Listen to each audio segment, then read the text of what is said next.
entitled Pilgrim's Problems, Turn Your Troubles into Triumphs on the Road to God's Front Door.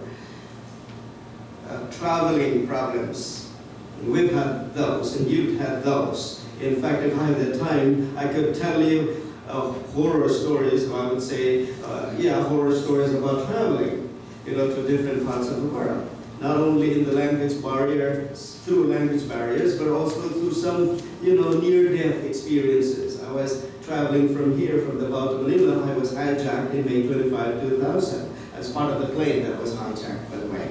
So I could tell that to you some other time, my experience going through that. Very traumatic indeed, but then those things are part of reality.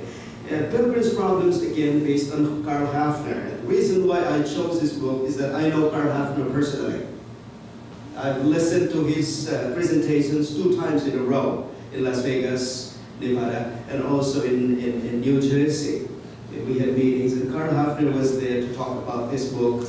And so I said, I love it, and I'd like to present this one of these days. All of these are some of the problems.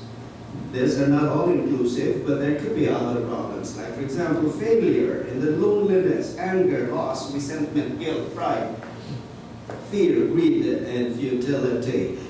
We'll talk about that in a bit.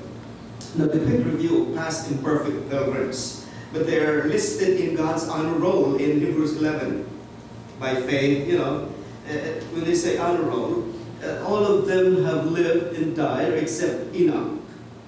Okay, except Enoch. And here we have what you call burial ground at Westminster Abbey. How many of you here have traveled to Westminster Abbey? I hope Ms. Smokey here has traveled to Westminster Abbey. It's a kind of a cross church. It's a cathedral, very famous all over the world, of course, in London. You'll see that also in a lot of pictures. Coronation, Prince William's wedding, burial, all the elites in the United Kingdom, Scotland, Ireland, Wales, and England. And all of those